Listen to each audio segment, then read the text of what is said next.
สบายดีพี่น้องยินดีเข้าสู่2พุทธไทยซ่าแนวพี่น้องมื้อนี้ไม่พูดเขาเฮือนครัวอีกคือเก่าเนาะพี่น้องเนาะสบายดียามเช้าๆเด้อพี่น้องเด้อข้าวคั่วแตงกินมื้อนี้ไม่พูดสิเฮ็ดเมนูคั่วกระเจี๊ยบจะเก็บมาแต่ในสวนใหม่ๆสดๆเด้อได้นี่พี่น้องสิมาคั่วสู่ลูกสู่เต้ากินเนาะมื้อนี้เนาะ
มาเด้อพี่น้องกินข้าวเช้านะแม่พูดพี่น้อง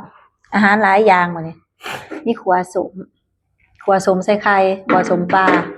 กับขัวกระเจี๊ยบขัวสมแล้วก็ลวกข่าอ่อนกินโนดดุจนสิจงไว้พอ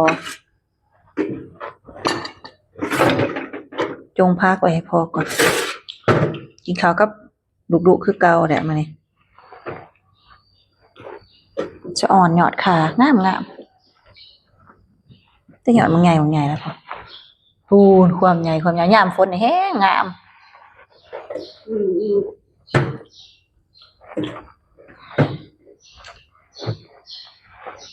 จะหยอดยาวจะหยอดมันใหญ่ให้ต้นเดือดกินหรอกินคือกันนี่กินถ้วยตัวนี้มาคันบ่กินเอามาให้แม่สิกินมันจังแซ่บ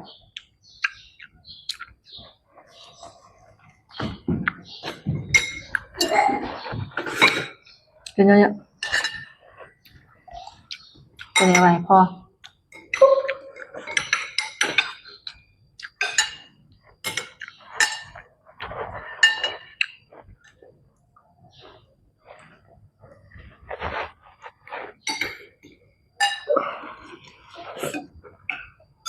น้อยว่ากันบ่ได้สิมันเป็นจะกระเพราพอดีแสดงว่ามันเค็ม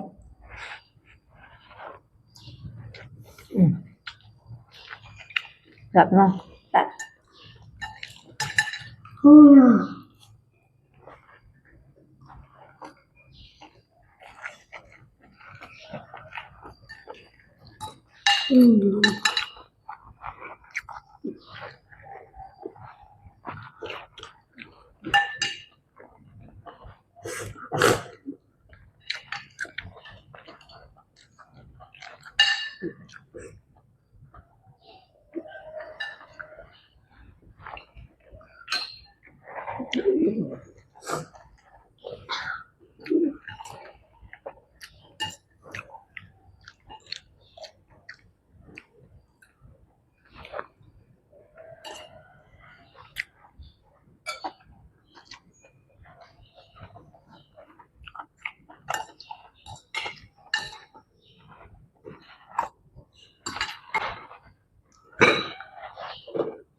กินใช่จะลวกค่ะ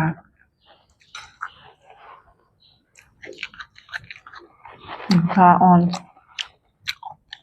มันแสบก่อนแสบถ้ามันขึ้นมันจะได้ขึ้นอยู่ใช่บางหัวมันค่ะหัวของมือกิน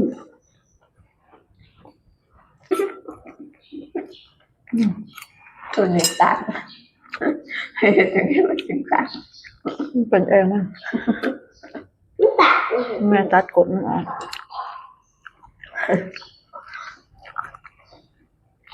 แม้ว่าตัดเองเลยมึงอ่ะ โดนตัดเองมัน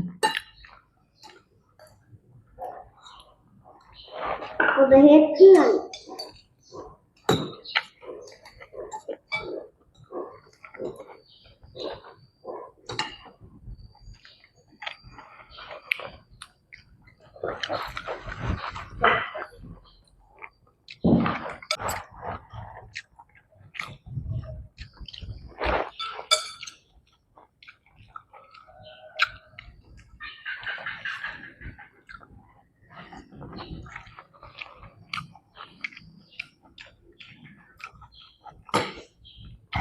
แม่เพาะล่ะนั่งลูกเช้าว่าท่านเอง